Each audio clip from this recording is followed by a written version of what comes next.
And then फिर ये सारे टेक्निकल क्वेश्चन हो गए, एंड देन लास्ट में फिर मैं इससे पूछते कि मैं भी पावर ग्रिड में जॉब कर रहा हूँ, ठीक है, मैंने अपने इंट्रोडक्शन में बताया था। तो उन्होंने कहा अच्छा बेटा एक बात बताओ कि पावर ग्रिड तो इससे ज़्यादा सैलरी पे करती है DRDO से, तो why do you want to leave power grid and join DRDO, ठीक है। सो उसका मैंने फिर आंसर यही दिया कि हाँ यहाँ पे group A gazetted officer position है, एंड यहाँ पे ज़्यादा अलग अलग डोमेन्स पे काम करने को मिलेगा, ठीक है, डिफेंस टेक्नोलॉजीज़ पे वर्क रहेगा, लाइक मशीन लर्निंग, AI, ऐसे करके मैंने बता दिया उनको।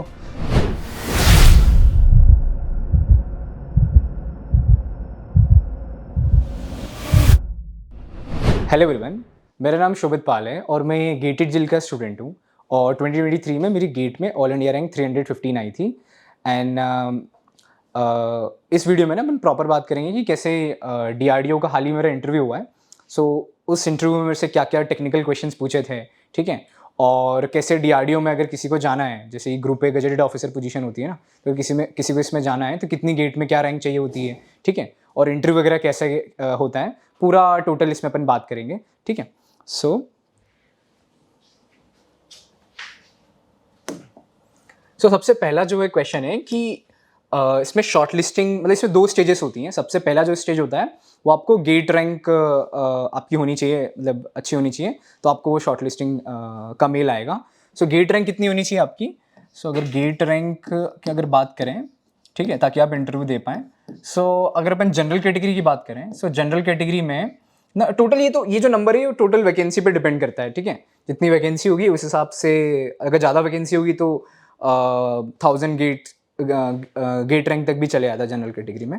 तो एक रफ फिगर अगर माने तो आपकी जनरल कैटेगरी में ना, अगर मान लो एक 30-40 वैकेंसी अगर है टोटल, सो आपके अराउंड 400 रैंक होनी चाहिए, ठीक है। अराउंड 400 रैंक होगी तो आपको शॉर्ट लिस्टिंग का मेल आ जाएगा।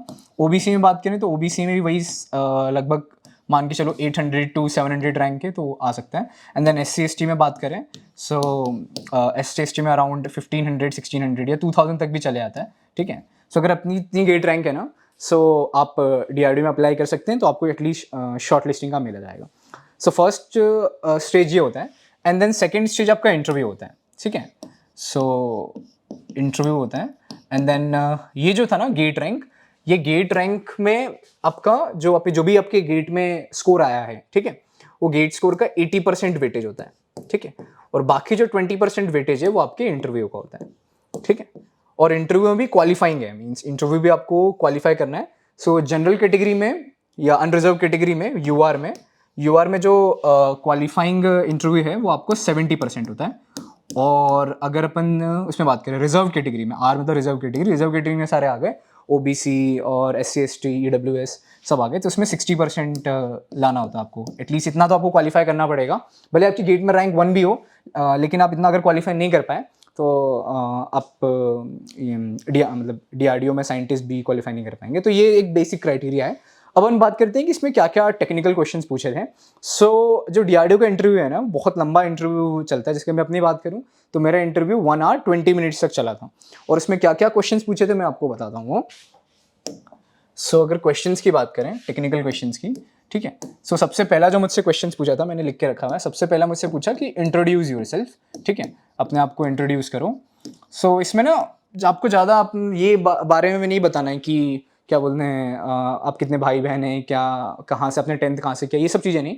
आप सीधा बस अपना ये बताओ कि आपने कहाँ से बीटेक किया हुआ है, एंड मतलब थोड़ा एकेडमिकली रखना चीज़ें, मतलब कि आपने कहाँ से बीटेक किया हुआ, आपकी बीटेक में कितने CGPA थे, आपकी गेट की रैंक भी मेंशन कर सकते हो, ठीक है, और कहीं पर अगर इंटर्नशिप करी हुई है वो भी बता सकते हो, ठीक है। एंड देन आपने कोई बीटेक प्रोजेक्ट भी बता सकते हो अपने इंट्रोडक्शन में, मतलब वो टेक्निकल साइड ही रखो, वो ज़्यादा बेटर होता है, ठीक है।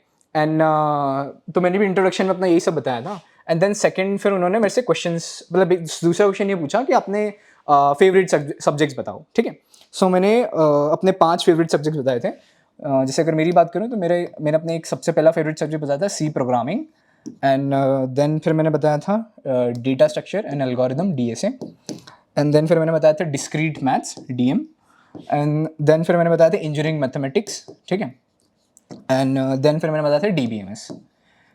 सो उन्होंने मेरे से C प्रोग्रामिंग, DSA, DM और EM सबसे क्वेश्चन पूछा।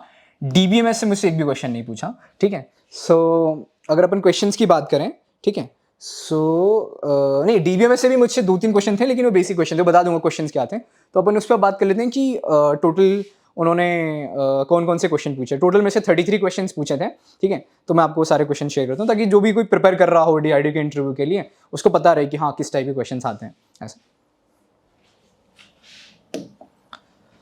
सो जो सबसे पहला क्वेश्चन था टेक्निकल क्वेश्चन में, वो ये था कि एक मैथ्स से मुझसे क्वेश्चन पूछा था कि आपको ना एक क्लास में 50 स्टूडेंट्स दिए हुए हैं, ठीक है। आपकी क्लास में एक 50 स्टूडेंट्स हैं और आपको ये प्रोबेबिलिटी निकालनी है कि उन 50 स्टूडेंट्स का, और आपको एक नॉर्मल ईयर दिया हुआ है। नॉर्मल ईयर 365 डेज का होता है ना, तो 355 डेज का नॉर्मल ईयर है, लीप ईयर नहीं है वो। तो आपको ये प्रोबेबिलिटी निकालनी है, प्रोबेबिलिटी कि एटलीस्ट 2 स्टूडेंट्स जो हो ना, at least 2 students have same birth date, ठीक है। BD मतलब बर्थ डेट, एंड वो भी बस खाली DD और MM ही सेम होना चाहिए। YY मतलब फॉर एग्जांपल एक स्टूडेंट है, उसका 2 जून को बर्थडे, दूसरे स्टूडेंट का भी 2 जून होना चाहिए। ईयर नहीं मैच करना है, ईयर की जरूरत नहीं है, बस खाली DD MM मैच होना चाहिए एटलीस्ट 2 स्टूडेंट्स का। तो इसकी प्रोबेबिलिटी क्या होगी, ठीक है। तो उस टाइम पे थोड़ा सा मैंने सोचा, एंड देन इसका जो करेक्ट आंसर होगा वो ये होगा कि इसको ऐसे सोच सकते हैं कि 1 माइनस प्रोबेबिलिटी ऑफ कि सारे जो students, all students have different birth date ना, हैव डिफरेंट बर्थ डेट, ऐसे आप कर सकते हो, ठीक है। कि अगर एटलीस्ट 2 की निकालनी है तो एटलीस्ट 2 अगर निकालना होता है तो क्या करते हो, मतलब 1 मतलब टोटल हो गया, तो 1 में से वो माइनस कर दो जब सबके डिफरेंट हो। तो बस सिंपल, कुछ नहीं है इसमें। तो 1 माइनस, एंड अब सारे डिफरेंट होने चाहिए। तो सारे डिफरेंट के लिए क्या हो सकता है, जैसे हम इसको ऐसे सोच सकते हो कि मान लो 50 स्टूडेंट्स हैं, तो जो पहला स्टूडेंट आया, ठीक है, सो पहले स्टूडेंट की क्या प्रोबेबिलिटी, मतलब वो ऐसे सोच सकते हो कि पहला स्टूडेंट आया, अब वो 365 डेज में से कुछ भी चूज कर सकता है, ठीक है। तो उसकी प्रोबेबिलिटी क्या हो गई, 365/365। एंड देन फिर दूसरा स्टूडेंट आया, अब दूसरा स्टूडेंट, सबके डिफरेंट होने चाहिए। तो मान लो जो पहला स्टूडेंट था उसने मान लो 1 जनवरी ले लिया, ठीक है, अपना डेट ऑफ बर्थ। अब जो दूसरा स्टूडेंट होगा वो 1 जनवरी नहीं ले सकता, तो कितने बचे उसके पास, 364 बचे। तो हो गई 364/365। सिमिलरली फिर 363/365, ऐसे dot dot dot dot dot, और लास्ट क्या जाएगा, लास्ट आपका आएगा 365 माइनस 50, क्योंकि 50 स्टूडेंट है, और +1 डिवाइडेड बाय 365। सो ये आपका आंसर हो जाएगा। इसको और थोड़ा उसके PNC के टर्म्स में लिखेंगे तो जो ऊपर वाली टर्म हो जाती है वो बन जाती है आपकी 365P50, और जो नीचे वाली टर्म बन जाएगी वो आ जाएगी 365 की पावर 50। सो ये आपकी प्रोबेबिलिटी निकल जाएगी एटलीस्ट 2 स्टूडेंट्स। तो ऐसे ही मैंने प्रूफ करके बताया था। एंड देन अगर मैं जो मुंह से बोल रहा था ना, मतलब उन्होंने बोला कि नहीं कम बोलो लेकिन पेन ज़्यादा चलाओ, ऐसा, क्योंकि वो चाह रहे थे कि जितना ज़्यादा आप मैथमेटिकली, आपको एक टैबलेट मिलता है मतलब वहाँ पे, और एक डिजिटल पेन मिलता है, डिजिटल टैबलेट और डिजिटल पेन, और आप 5 बोर्ड मेंबर्स रहते हैं। सो आप जितना ज़्यादा उनको मैथमेटिकली चीज़ें बताओगे ना, उतना चांस है सिलेक्शन के। एंड देन फिर ये पहला क्वेश्चन ये पूछा था। एंड देन सेकंड क्वेश्चन की बात करें, सो सेकंड क्वेश्चन मेरे से ये पूछा था कि हाँ, कोड लिखना है, क्योंकि मैंने DA से बोला था, तो एक कोड लिख के बताओ 1 to 1000 नंबर्स के बीच में कितने प्राइम नंबर्स होंगे, उनको प्रिंट करना है, ठीक है। सो एक स्टैंडर्ड एल्गोरिदम होता है ना, ये जो एल्गोरिदम होता है, ये मतलब थोड़ी गीक्स फॉर गीक्स पे तुमने कोडिंग प्रैक्टिस करी होगी, तो ये सीव of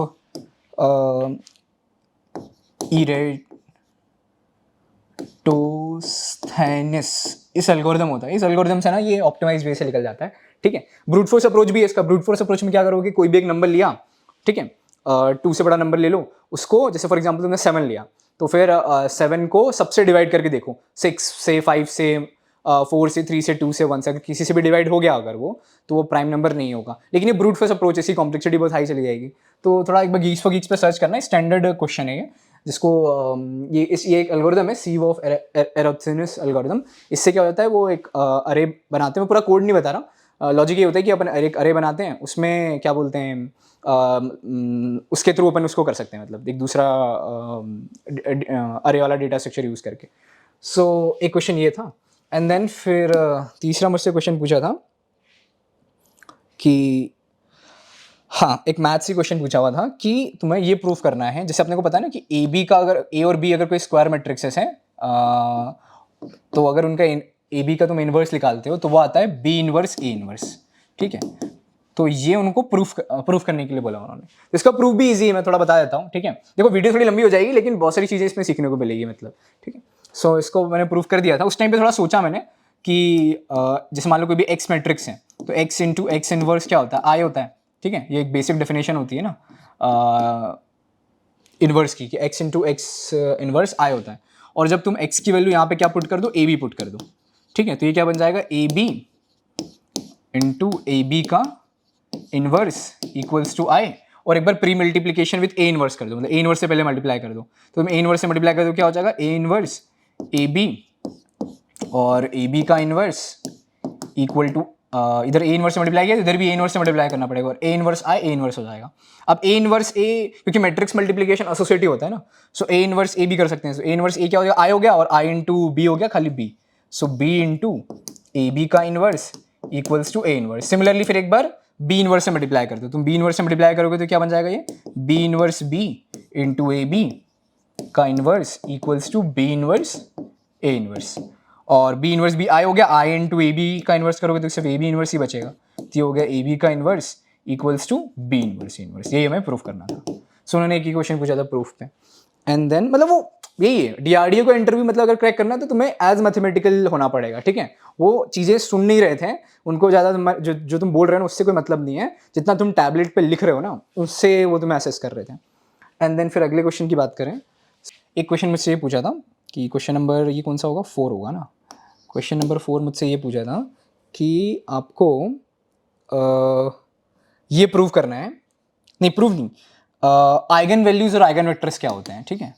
eigen values and eigen vectors EV ये क्या होते हैं। तो बस मैंने ना क्या किया, सिंपली एक डेफिनेशन लिख दी कि A X equal to lambda X, जहाँ लैम्डा आपका आइगन वैल्यू होता है, एक्स जो है आपका आइगन वेक्टर होता है, ठीक है। सो उन्होंने इसके बारे में फिर नेक्स्ट नहीं पूछा, बस उनको यही सुनना था, ठीक है। देन नेक्स्ट उन्होंने मुझसे क्वेश्चन पूछा कि इंडिपेंडेंट आइगन वेक्टर्स क्या होते हैं, इंडिपेंडेंट आइगन वेक्टर्स, ठीक है।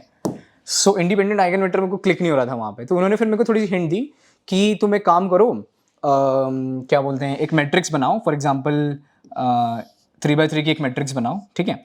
और उसमें ये वाले 3 कॉलम्स होंगे उसमें, तो let's say x1 x2 x3, और यहाँ पे मान लो क्या बोलते हैं x4 x5 x6, यहाँ पे मान लो x7 x8 x9। अब ये एक आइगन वेक्टर मान लो, ये एक आइगन वेक्टर मान लो, ये और एक आइगन वेक्टर मान लो।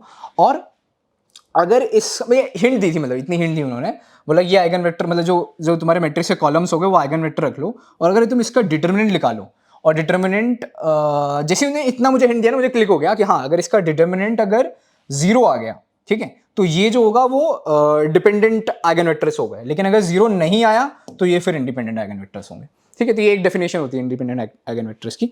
उनको ऐसा कोई थ्योरेटिकल डेफिनेशन नहीं चाहिए थी, मैथमेटिकली आंसर चाहिए था। एंड देन फिर एक और क्वेश्चन उन्होंने मुझसे मैट्रिक्स पे पूछा, क्वेश्चन नंबर 6 जो था वो ये था कि हाँ एक सिमेट्रिक मैट्रिक्स दी हुई है, तो सिमेट्रिक मैट्रिक्स की definition A transpose equal to A होता है ना।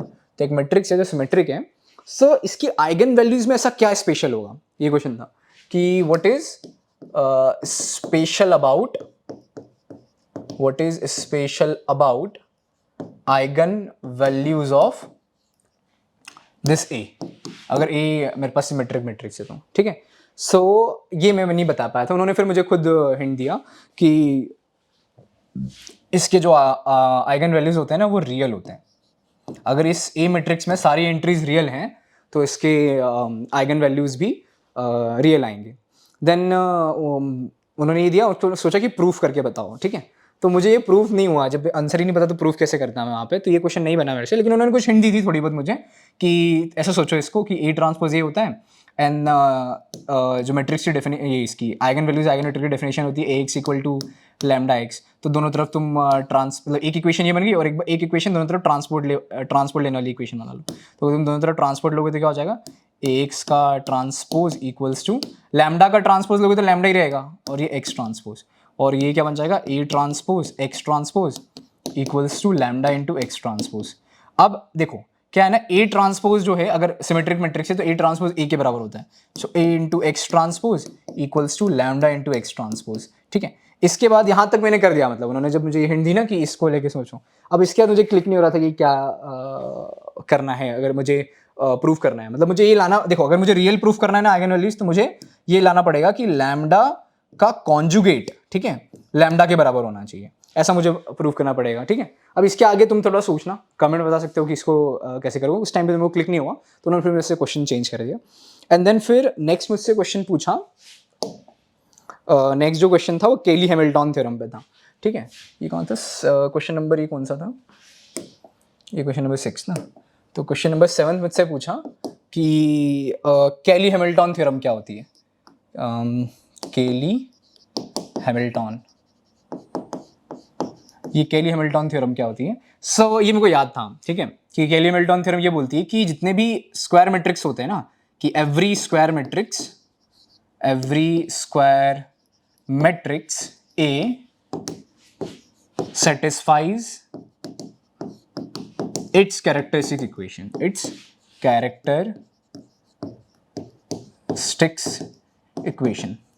ठीक है, कि कोई भी स्क्वायर मैट्रिक्स ए है तो वो अपनी कैरेक्टरिस्टिक इक्वेशन को सेटिस्फाई करेगी। Like for example upon characteristic equation ऐसे निकालते हैं ना, ए माइनस लैम्डा इक्वल टू 0, तो ये कुछ लैम्डा के टर्म्स में आएगा। फॉर एग्जांपल मान लो आया lambda cube minus lambda square plus lambda plus 1 equal to 0, तो ये बोलती है कि जो इसकी कैरेक्टरिस्टिक इक्वेशन ये बनी ना, फॉर एग्जांपल तुम लैम्डा को ए से रिप्लेस कर दो, तो ये बन जाएगा ए क्यूब माइनस ए स्क्वायर प्लस ए, और 1 जो हो जाएगा वो तुम्हारा आई बन जाएगा, इक्वल टू ओ मतलब नल मैट्रिक्स।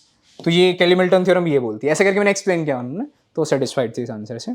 एंड देन फिर उन्होंने मेरे से नेक्स्ट क्वेश्चन ये पूछा, बहुत लंबा इंटरव्यू चला, मतलब कम से कम जो बता रहा हूँ 30 क्वेश्चन और 1 घंटे 20 मिनट, ठीक है। देन 8 क्वेश्चन मुझसे ये पूछा कि हाँ, ये बहुत अच्छा क्वेश्चन था डिस्क्रीट मैथ्स पे, मैंने डिस्क्रीट मैथ्स भी फेवरेट बोला था, तो उस पर क्वेश्चन ये बोला कि तुम्हें ना एक सेट दिया हुआ है, और उस सेट में, ठीक है, सेट ऑफ नॉन सिंगुलर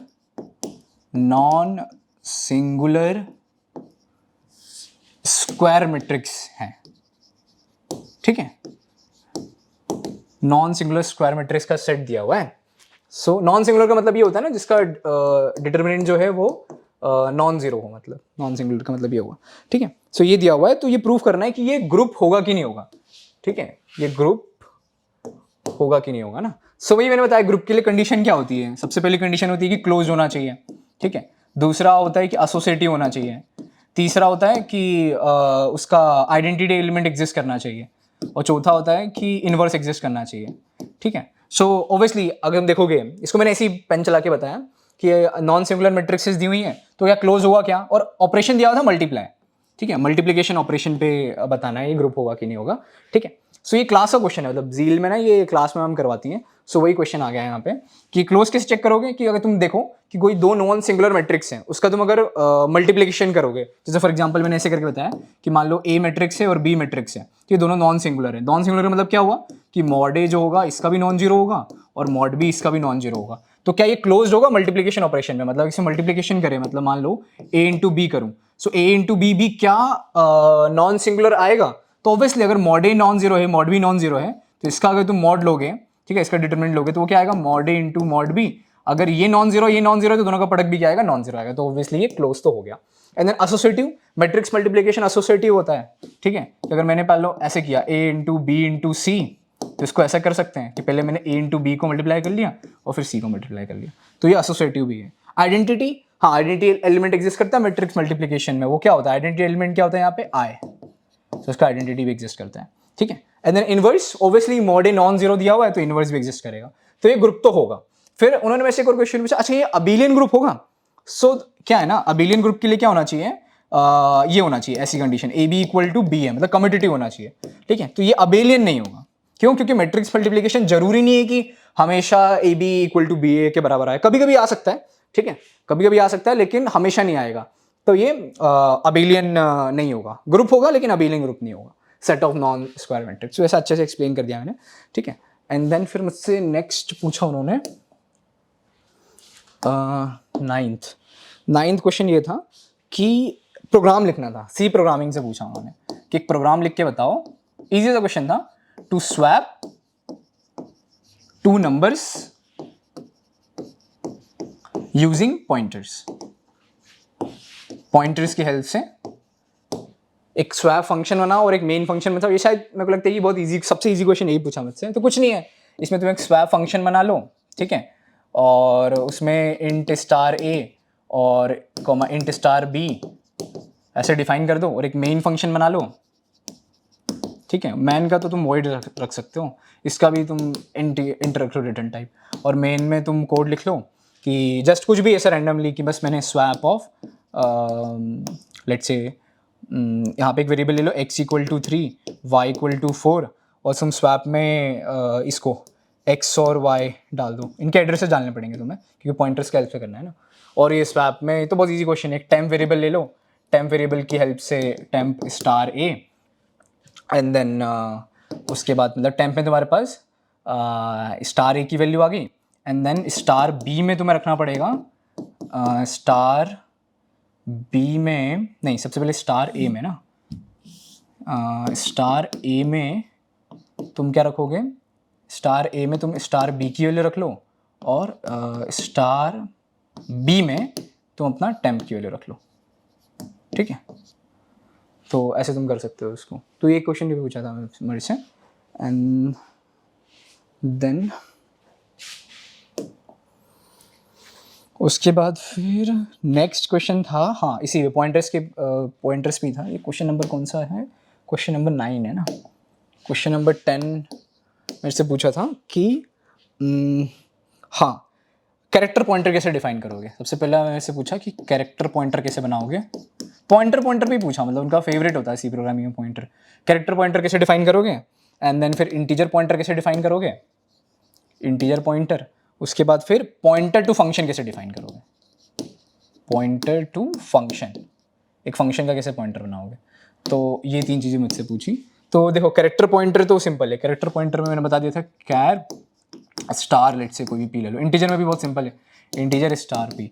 हाँ अब ये जो फंक्शन पॉइंटर था, तो फंक्शन पॉइंटर में बनाने के लिए इसका पहले तुम रिटर्न टाइप कुछ देना पड़ेगा, लेट से वॉइड दे दिया एंड देन उसके बाद तुमने लिख लिया मान लो ऐसे स्टार एफ और यहाँ पे इंट लेट्स से, ये एक पॉइंटर टू फंक्शन है। तो इस टाइप का एक क्वेश्चन था सी प्रोग्रामिंग पे। फिर उन्होंने मेरे से एक और क्वेश्चन पूछा था कि देखो जो तुम मैट्रिक्स होती है ना, जैसे फॉर एग्जांपल ये मैट्रिक्स है 1 2 3 4 5 6 7 8 9, तो ये जो मैट्रिक्स है ये 2D मैट्रिक्स है। तो 2D मैट्रिक्स कैसे स्टोर होती है अपने उसमें क्या बोलते हैं कंप्यूटर में कैसे स्टोर होती है। तो अगर मैं रो मेजर फॉलो कर रहा हूँ तो फॉर एग्जांपल ये मेरी मेमोरी लोकेशन है, ठीक है। तो मेमोरी लोकेशन में सबसे पहले 1 2 3 स्टोर होगा, उसके बाद फिर 4 5 6 स्टोर होगा, उसके बाद फिर 7 8 9 स्टोर होगा, ठीक है। ये अगर रो मेजर ऑर्डर अगर फॉलो कर रहे हैं तो ठीक है। अगर तुम कॉलम मेजर ऑर्डर फॉलो कर रहे हो तो फिर मैट्रिक्स ऐसे सेव होती है कि पहले 1 4 7 सेव होगा, ठीक है। उसके बाद फिर 2 5 और 8 सेव होगा और फिर लास्ट में तुम्हारा 3 6 9 सेव होगा, ठीक है। तो ये मैंने बता दिया उनको एंड देन फिर उन्होंने मेरे से पूछा था कि अच्छा ये तो 2 by 2 बता दिया, 3 by 3 मैट्रिक्स कैसे स्टोर होती होगी, ठीक है। तो आप सोचना, ठीक है, वो भी मैंने बता दिया था, थोड़ा सोचना पड़ेगा, वो लंबा जाएगा, ठीक है। 3 by 3 मैट्रिक्स कैसे मेमोरी में स्टोर होती है, ठीक है। तो 3 by 3 मैट्रिक्स कैसे स्टोर होगी कि तुम मान लो सबसे पहले मतलब लॉजिक बता देता हूँ बस कि क्या बोलते हैं 3 by 3 मैट्रिक्स किससे 2 by 2 मैट्रिक्स से बनी होगी। तो जैसे 2 by 2 मैट्रिक्स स्टोर हो रही है ना, तो उसी की हेल्प से तुम मतलब ऐसा मान लो कि तुमने एक को इंडेक्स फिक्स कर दिया, मान लो A0 को फिक्स कर दिया और 2 by 2 मैट्रिक्स को स्टोर कर लिया। फिर अगला A1 इंडेक्स फिक्स किया, फिर उसको अगले लाइन पे A1 इंडेक्स वाला स्टोर होगा, फिर A2 इंडेक्स वाला स्टोर होगा, तुम अगर 3 by 3 मैट्रिक्स की बात करें तो ऐसा। तो एक क्वेश्चन ये उन्होंने पूछा था एंड देन नेक्स्ट फिर क्वेश्चन नंबर 12 था कि कैश क्या होती है। देखो ये फेवरेट सब्जेक्ट नहीं बोला, तब भी उन्होंने मेरे से पूछा कि कैश क्या होती है और हम कैश क्यों यूज़ करते हैं, ठीक है, कैश का यूज़ क्या है। तो वही बता दिया था, सिंपल क्वेश्चन था मैंने कि कैश किस लिए यूज़ है, जो फ्रिक्वेंटली डेटा यूज़ हो रहा है उसके लिए अपन कैश यूज़ करते हैं, ठीक है। और क्या बोलते हैं ये जो होती है वो फास्टर होती है as compared to main memory, ऐसे करके 2-3 पॉइंट्स बता दिए थे। फिर उसके बाद उन्होंने मेरे से एक क्वेश्चन पूछा कि L1 कैश और L2 कैश ऐसे लेवल्स क्यों बनाते हैं कैश में, ठीक है। सो कैश में लेवल्स क्यों बनाते हैं ताकि ऑप्टिमाइजेशन हो पाए ना, फास्टर हो पाए, डेटा में फास्टर तरीके से मिल पाए। क्योंकि मान लो L1 में अगर कोई डेटा नहीं मिला तो वो L2 के पास जाएगा। तो ऐसे लेवल्स बनाने से फ़ायदा क्या हुआ कि हमें जो डेटा रिट्रीवल है ना, फ्रिक्वेंटली जो डेटा यूज़ हो रहा है, ठीक है, वो हमें फास्टर तरीके से मिल सकता है। हमें बार बार अगर मान लो सिर्फ कोई लेवल्स नहीं बनाता, तो अगर मान लो इसमें कैश में नहीं मिला तो मुझे मेन मेमोरी में जाना पड़ेगा, और मेन मेमोरी एक्सेस करना बहुत टाइम कंज्यूमिंग होती है। तो टाइम बचाने के लिए हम ऐसे लेवल्स बनाते हैं। एंड देन फिर उन्होंने मुझसे क्वेश्चन पूछा, हाँ, उन्होंने मेरी बीटेक मार्कशीट, एक मैम थी, वो मेरी बीटेक मार्कशीट देख रही थी, तो उनको एक दिखा कि मैंने एक सब्जेक्ट पढ़ा था GSITS में, साइंटिफिक कंप्यूटिंग करके, ठीक है। तो हमारी बीटेक मार्कशीट से भी क्वेश्चन पूछ सकते हैं। तो साइंटिफिक कंप्यूटिंग में उन्होंने पूछा कि क्या पढ़ा है इसके बारे में, तो मैंने बता दिया कि यहाँ पे R लैंग्वेज में यूज़ किया था, जो जितनी भी कॉम्पिटिशन्स वगैरह होती हैं, ठीक है, उसके लिए यूज़ करते हैं। इसमें बहुत सारी लाइब्रेरीज़ वगैरह होती हैं, और जितने भी स्टैटिस्टिकल कैलकुलेशंस होती हैं वो R में बहुत अच्छे से हो जाती हैं। ऐसे करके मैंने 2-3 पॉइंट्स बोले, ठीक है, जितना मुझे याद आ रहा था उतना मैंने वहाँ पे एक्सप्लेन कर दिया। एंड देन मतलब बीटेक की मार्कशीट से भी तुमसे सबके पास कॉपी रहती है तुम्हारी बीटेक की मार्कशीट की, उससे भी तुम कोई क्वेश्चन पूछ सकते हो, ठीक है। एंड देन फिर उन्होंने मुझसे इसी जब मैंने आंसर दिया ना, उसी पे एक क्वेश्चन पूछा कि तुम क्या चैलेंजेस फेस करोगे, ठीक है, क्या चैलेंजेस फेस करोगे अगर तुम्हें बहुत बड़ी मैट्रिक्स दी हुई है, एक लार्ज मैट्रिक्स दी हुई है, ठीक है। अगर एक तुम्हें लार्ज मैट्रिक्स दी हुई है, फॉर एग्जांपल ऐसी कोई मैट्रिक्स है, ठीक है, जिसमें 1 मिलियन रोज हैं और 1 मिलियन लेट्स से कॉलम है, 1 है मतलब 1 मिलियन, तो इसमें तुम क्या क्या चैलेंजेस फेस करोगे। मान लो तुम्हारा एक नॉर्मल कंप्यूटर है जिसमें 16 GB रैम है बस, तो उसमें क्या क्या चैलेंजेस फेस करोगे अगर ये इसमें कंपटीशंस करनी है तो ऑब्वियसली ये तो बस एक कॉमन सेंस क्वेश्चन था। तो मैंने बता दिया कि सबसे पहले मैम स्पेस की प्रॉब्लम होगी मुझे, ठीक है, और दूसरा प्रॉब्लम होगा कि टाइम बहुत ज़्यादा मेरा कंज्यूम होगा, ठीक है, ऐसे ही मैंने आंसर दिया। और उन्होंने बोला अच्छा ठीक है, तो चलो ये और भी बताओ, तो और मेरे को क्लिक नहीं हो रहा था। एंड देन उन्होंने मेरे से पूछा कि अच्छा इस प्रॉब्लम को कैसे रिड्यूस करोगे, तो बस मैंने बता दिया कि मैम ये जो बड़ी मैट्रिक्स हैं, ठीक है, तो बड़ी मैट्रिक्स को मैं सब मैट्रिक्स में तोड़ लूँगा, और मुझे कोई कंपटीशन करना होगा तो पहले इतनी जो मैट्रिक्स है वो अपने मेन मेमोरी में लाऊंगा, मतलब 16 GB में जितनी मैट्रिक्स आ जाए वैसे लाऊंगा। ऐसे करके जो भी वो मतलब ये जो क्वेश्चंस होते हैं ना, इनके लिए कोई प्रिपरेशन नहीं लगेगी, तो अपना कॉमन सेंस यूज़ करना है, ठीक है। एंड देन फिर नेक्स्ट क्वेश्चन जो मुझसे पूछा था, हाँ ये थोड़ा अच्छा क्वेश्चन था। क्वेश्चन नंबर, ये कौन सा क्वेश्चन था, क्वेश्चन नंबर 15 तो क्वेश्चन नंबर 16 ना, 16 में मुझसे पूछा कि हाँ कि पाइपलाइनिंग क्या होती है, ठीक है, पाइपलाइनिंग, ठीक है। तो COA से क्वेश्चन था ये। तो CO अपने को पता है कि वो बता दिया मैंने कि 5 स्टेजेस, अगर 5 स्टेजेस का मेरे पास वो है पाइपलाइन अगर मैं क्रिएट कर रहा हूँ, तो पहले इंस्ट्रक्शन फैच होती है, ठीक है, फिर इंस्ट्रक्शन फैच के बाद इंस्ट्रक्शन डिकोड होती है, इंस्ट्रक्शन फैच, इंस्ट्रक्शन डिकोड, उसके बाद फिर जो थर्ड स्टेजेस होती थी अपना वो एग्जीक्यूट के बाद फिर अपना ये मेमोरी एक्सेस, उसके बाद फिर राइट बैक। अब फिर वो एक एक एक्सप्लेन कर दिया इन सब में क्या क्या होता है, ठीक है। एंड देन फिर उन्होंने पूछा कि वो कैसे कंप्यूट करते हैं, स्पीड अप रेशियो कैसे कंप्यूट करते हैं। तो वो तो सिंपल, मैंने जस्ट फॉर्मूला बता दिया उनको कि स्पीड अप रेशियो का जो फॉर्मूला होता है वो मैंने ऐसे याद किया था कि स्लो अपॉन में फास्ट होता है। तो स्लो ऑब्वियसली किस में होगा, क्या बोलते हैं, जब हम नॉन पाइपलाइन यूज़ करेंगे तो नॉन पाइपलाइन में जो टाइम लग रहा है वो डिवाइडेड बाय फास्ट, मतलब जब पाइपलाइन वाला टाइम, ठीक है, ऐसे करके बता दिया। इसका और आगे फॉर्मूला भी होता है, वो भी बता सकते हो तुम। एंड देन फिर उन्होंने मेरे से नेक्स्ट पूछा कि हाँ एक तुम्हें अरे ऑफ 100 नंबर्स दिए हुए हैं, ठीक है, 100 नंबर्स की एक अरे दी हुई है, और तुम्हें कोई एक एलिमेंट फाइंड करना है, ठीक है, तो तुम कैसे करोगे, मिनिमम कितने इटरेशंस लगेंगे। तो इनडायरेक्टली इस क्वेश्चन को देखो, अगर कहीं पे भी एक कॉन्सेप्ट बता रहा हूँ कि कहीं पे भी अगर कोई बाउंडेड होता है, ठीक है, बाउंडेड अगर नंबर्स हैं, ठीक है, तो वहाँ पर हम बाइनरी सर्च लगा सकते हैं, ठीक है। ऐसा नहीं, देखो बाइनरी सर्च मैंने कैसे रटा हुआ है कि बाइनरी सर्च अगर सॉर्टेड होगा तो ही लगा सकते हैं, ऐसा जरूरी नहीं है। अगर तुम्हें एक फिक्स्ड बाउंड ऑफ नंबर्स दिया ना, लाइक 100,000, तो तुम बाइनरी सर्च अप्लाई कर सकते हो। तो हाँ, तो यहाँ पे सिंपली बाइनरी सर्च अप्लाई करोगे तो उसमें कितने इटरेशन लगेंगे, वो इतने इटरेशन लगेंगे, क्योंकि लॉगिन होती है ना कॉम्प्लेक्सिटी बाइनरी सर्च की, तो log 100 to the base 2, तो ये जो है अप्रॉक्सीमेटली कितना आता है 128, मतलब 7 के अप्रॉक्स आ जाएगा, 7 इटरेशंस में तुम एलिमेंट फाइंड कर सकते हो। तो ये बता दिया मैंने। एंड देन उन्होंने मेरे से एक क्वेश्चन पूछा था मैट्रिक्स पे, मैट्रिक्स पे ये क्वेश्चन था, क्वेश्चन नंबर 17 के बाद क्वेश्चन नंबर 18। देखो बहुत लंबा इंटरव्यू चला था, मतलब क्वेश्चन नंबर 18 पे मेरे से पूछा कि हाँ कोई एक मैट्रिक्स है ए की पावर 200 दी हुई है, तो ये कैसे फाइंड करोगे, ठीक है। तो मैंने बताया कि कैरेक्टरिस्टिक इक्वेशन से मैं फाइंड कर सकता हूँ, ठीक है। मान लो केली हैमिल्टन थ्योरम लगाने के बाद मान लो कुछ ऐसा आ गया कि ए की पावर लेट्स से ए की power 4 equals to 2a square plus I, ऐसा कुछ आ गया। कैरेक्टरिस्टिक इक्वेशन मैंने लिखी और उसके बाद फिर मैंने लैम्डा को ए से रिप्लेस कर दिया, केली हैमिल्टन थ्योरम लगाया। तो अब ए की पावर 200 कैसे निकालूंगा मैं? देखो ए की पावर 4 मान लो ए स्क्वायर में ब्रेक हो सकता है, ठीक है। तो सबसे पहले मैं ए की पावर 4 ऐसे कंप्यूट कर लूंगा, फिर ए की पावर 8 कैसे कंप्यूट करूंगा? ए की पावर 4 का स्क्वायर, और ए की पावर 4 क्या है मेरे पास? 2a स्क्वायर प्लस आई इसका स्क्वायर। अब ये जो सॉल्व करने पे आएगा, ठीक है, वो मेरा ए की पावर 8 आ गया। फिर ए की पावर 16, ए की पावर 16 के बाद क्या आएगा? 32 के 64, ऐसे करके 200 में निकाल सकता हूँ। तो उन्होंने बोला ठीक है, इससे भी एक ऑप्टिमाइज तरीका होता है। तो मुझे वो क्लिक नहीं हुआ वहाँ पे, तो मैंने तो ऐसे उनको बताया था। एंड देन फिर 19 क्वेश्चन मुझसे पूछा कि हैश फंक्शन क्या होता है, हैश फंक्शन क्या होता है। तो मैंने बता दिया कि हैश फंक्शन जो होता है वो एफिशिएंट डेटा रिट्रीवल के लिए यूज़ करते हैं, ठीक है। डेटा अगर मुझे निकालना है तो उसके लिए हैश फंक्शन यूज़ करते हैं, बस इतना सा बोला। फिर उन्होंने क्वेश्चन चेंज कर दिया।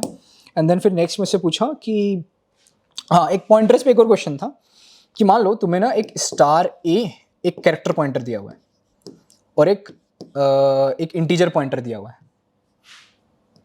ये तुम्हें कैर स्टार एक इंटीजर पॉइंटर है, सॉरी कैरेक्टर पॉइंटर है, और एक इंटीजर पॉइंटर तुम्हें दिया हुआ है लेट्स से स्टार बी, और तुमने एक ऑपरेशन अप्लाई किया ए प्लस प्लस और बी प्लस प्लस।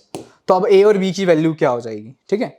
तो मैंने एग्जांपल दिया कि लेट्स से फॉर एग्जांपल ए जो है, ठीक है, वो 1000 मेमोरी एड्रेस को पॉइंट कर रहा है, एंड बी जो है वो बी में अभी करंट वैल्यू जो है वो लेट्स से 2000 है, ठीक है। अब क्या होगा, तुम ए प्लस प्लस करोगे ना, तो कैरेक्टर पॉइंटर है, ये कैरेक्टर नहीं है कि 1 बाइट लेगा, कैरेक्टर पॉइंटर है।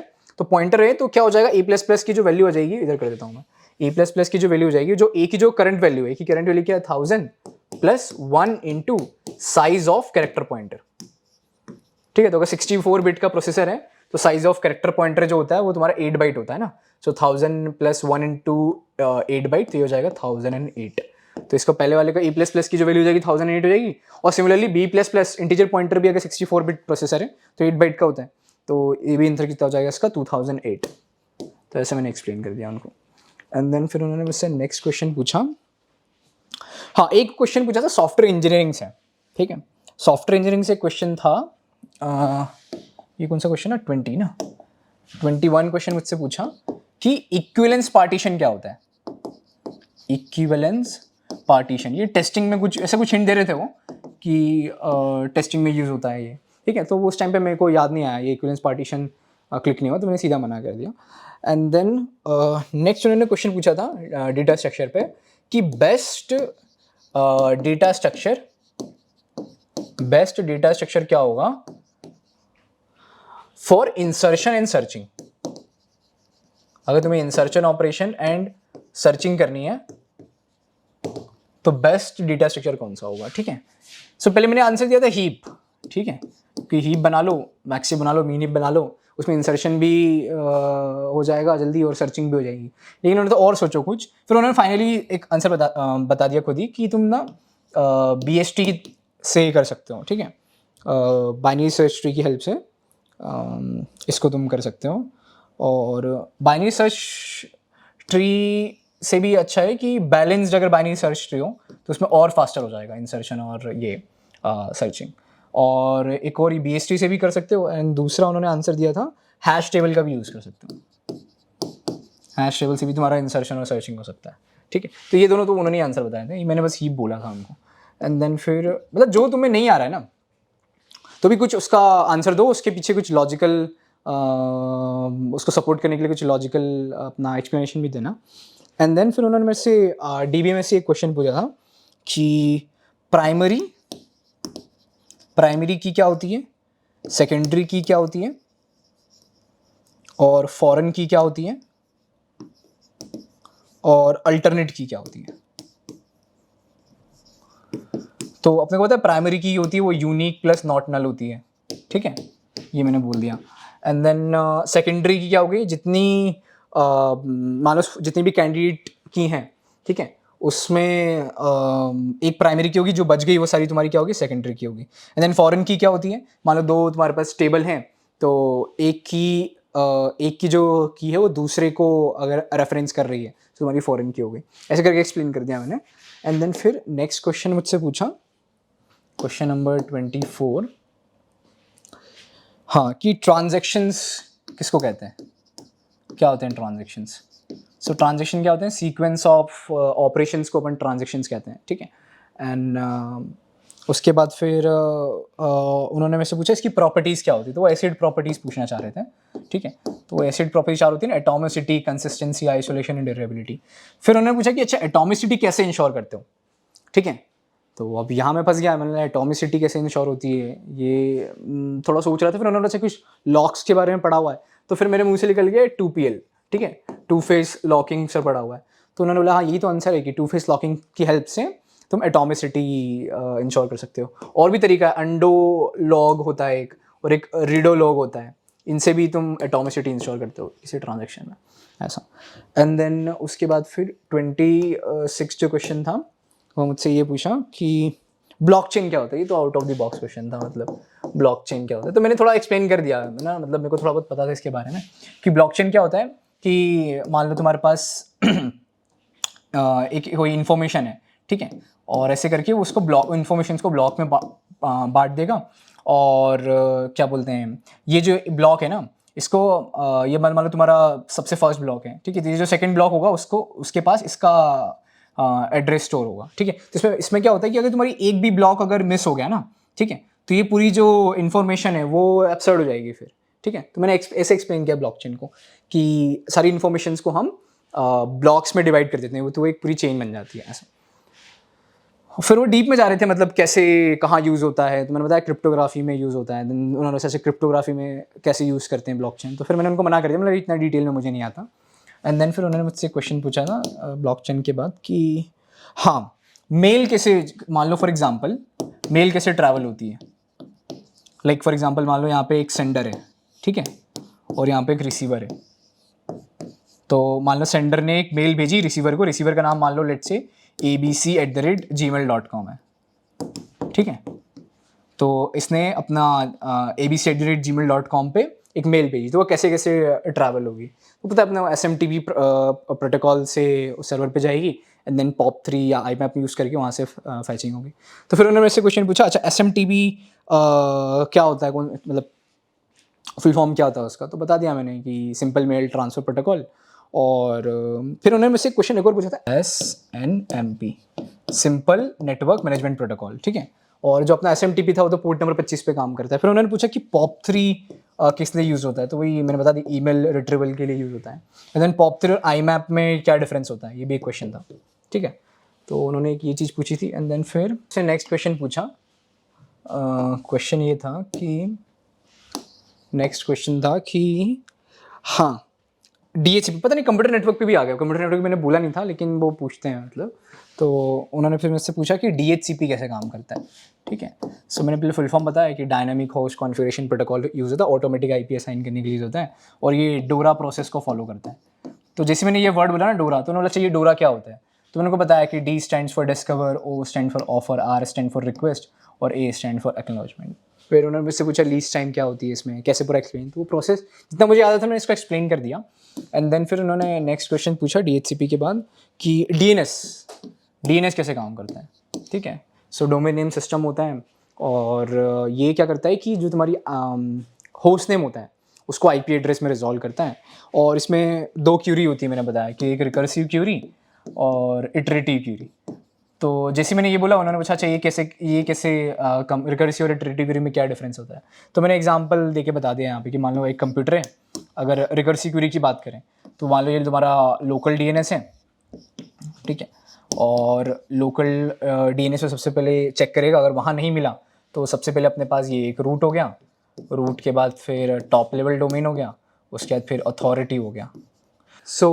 मैंने एक्सप्लेन कर दिया उनको कि अगर अपन इसकी बात करें, ये किसकी बात करें, अपन रिकर्सिव क्यूरी की बात करें। रिकर्सिव क्यूरी में लोकल DNS के पास गया, एंड देन लोकल DNS पे भी नहीं मिला तो फिर उसके बाद फिर रूट पे जाएगा, एंड देन रूट के बाद फिर TLD पे गया, एंड देन TLD के बाद फिर अथॉरिटी पे गया, मान लो अथॉरिटी पे मिल गया तो वापस TLD, फिर वापस रूट और फिर वापस लोकल DNS और वापस फिर कंप्यूटर के पास चला गया। तो ये रिकर्सिव का था। इटरेटिव में क्या होता है, इटरेटिव में पहले इसके पास गया एंड देन इसके बाद फिर रूट के पास गया, रूट के बाद फिर वापस इसके पास आएगा, फिर TLD, फिर वापस इसके पास आएगा, फिर अथॉरिटिव, फिर वापस इसके पास आएगा, ऐसा। तो ये एक्सप्लेन कर दिया मैंने। एंड देन फिर नेक्स्ट मेरे से क्वेश्चन पूछा, हाँ ये थोड़ा अच्छा क्वेश्चन था कि एक तुम्हें बाइनरी सर्च ट्री दी हुई है, एक बाइनरी सर्च ट्री ड्रॉ करो। सो मैंने ड्रॉ कर दिया कि मान लो ये 10 है, 10 से कोई छोटा नंबर ले लो, लेट्स से 9 ले लिया अपन ने, 9 यहाँ आ जाएगा, बड़ा नंबर लिया मान लो 12 यहाँ आ जाएगा, ठीक है। एंड तो 12 बड़ा नंबर ले लेते हैं, लेट्स से 15 ले लिया यहाँ पे।